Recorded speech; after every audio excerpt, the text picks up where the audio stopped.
We're back again with Pizza and a Football Argument, and with me this week is Tye Barrett, musician, and Cory Webb, WacoFork founder. So the both members of the WacoFork founding team are here, and we also have a Texas Tech alum, a Baylor alum, and a Texas alum, and so it really rounds out the conversation. I feel like. Do you guys think the same way? Yeah. Okay, so I totally agree, Chad. What's that? I totally agree, Chad. Thanks. It's good to have your support. Because it's Pizza and a Football Argument, we obviously have pizza. This week it comes from Papa John's. Great place to get pizza because, like when the Rangers score 7 or more runs, you can get a pizza half off. But also when Baylor does something, I think when Baylor scores more than 60 points, you get half off your pizza. So you pretty much always get half off your pizza. It might be another point total, but I can't imagine it being less than. Well, let's jump in with question number one. Obviously, a few things happened over the weekend. Texas Tech lost its first game against Oklahoma, which is good for Oklahoma and probably good for the Oklahoma-Baylor game. I'm okay. I'm a student of Big 12 football more than anything else, so I'm not gonna cry in my beer too much, over anything. But it got me to thinking because Texas Tech's best player, Jay Samaro, had a fumble in the game. It was a costly fumble, but he was still one of the big reasons why they were competitive and in the game. And so every team has a player like that. And when people talk about MVP or Heisman, sometimes they talk about stats and everything. And I think one thing, a different side of the argument is who is the most vital player on your team. So let's start with Baylor. And I want both of you guys to maybe tell me who you think Baylor's MVP in the sense of the one guy they can't afford to lose might be. Without a doubt, Bryce Petty. If you look at our receivers, there's a ton of depth there. We have a ton of depth in the backfield, but without Bryce Petty, I don't think they'd have what it takes to win the ball games. I'm going to say Ahmad Dixon. Really? Yeah. I think the offense has so many powerful weapons that it's just kind of a given that the offense is going to do great things. But Baylor's defense has really stepped it up this year. I mean, they're shutting people out. People aren't putting any points on the board until the second half when they put in their, they bring the Baylor line down out of the stadium and suit them up. Put those kids in the game. Right. So yeah. It's conspicuous when they're wearing those yellow jerseys that don't look nearly as nice as the normal jerseys. Right. And I only said Ahmad Dixon because he's the only defensive player that I know on Baylor, and because honesty is important. And because he's a Midway grad. Yes. And, yeah. Sick on Waco. But so you're saying Ahmad Dixon is sort of the defensive icon? Yeah. Unless there's somebody else, Bo Blackshear, another Midway grad. Right. Eddie Lackey would probably be a good choice. Sam there. Hall. Say. Hall, yeah, Sam Hall. Yeah. The nickelback. Yeah. And we all know how important the nickelback is. Yes. My favorite band also.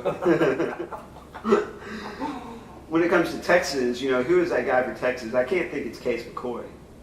I would have said that. I mean, he's done great things. I mean, I think his leadership has really helped.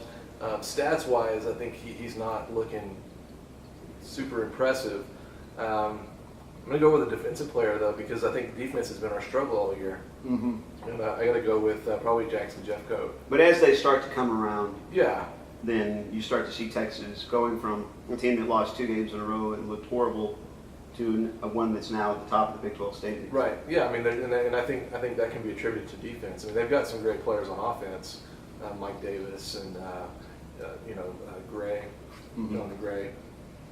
But yeah, no, I'm gonna go with a defensive player and probably Jeffcoat because he's really stepped it up as a leader on the defense and made a lot of tackles and done a lot of good things. So on the offensive side of the ball, if you had to choose between not having Case McCoy or Jonathan Gray or Bergeron or Mike Davis, which one you had to lose one of those guys, or which one would you less like to lose?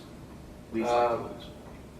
So probably Gray, because he's such a dynamic runner. Mm-hmm. I think his running game has opened up a lot of stuff in the passing game.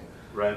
Mike Davis is a great receiver, and he's made Case McCoy look good on a few occasions. Mm-hmm. But I'm gonna go with Gray. I'm gonna say Gray because Case McCoy, I think if left just to his own abilities without a run game, I don't think he would have what it takes. Just look up Tye Barrett, musician, on the internet. Tye Barrett, musician, yeah. Let's move on to a second question. Football season is like, a 3-act play or a movie. You have, no matter who you are, your schedule sets up usually so that you have an easy part and a hard part. A setup, dramatic middle, and then a conclusion. And the conclusion usually is the bowl game, right? Well, I think in the case of Texas Tech, Texas, and Baylor, they've all had sort of the beginning, the fluffy, everybody's happy and they're setting up characters and things like that. Texas has played Oklahoma, as has Texas Tech. But when you look at it, Texas still has to play Oklahoma State, Baylor, and Texas Tech. Baylor still has to play Oklahoma, Texas, Oklahoma State, and Texas Tech. Texas Tech still has to play Baylor, Texas, and Oklahoma State. So you've got the toughest part of the schedule packed into the last third of it right now. Okay, so you go. So I think in every great film, you have one character that stays the same and another character who changes. Mm-hmm. For Baylor, the same has been our offense, the change is the defense.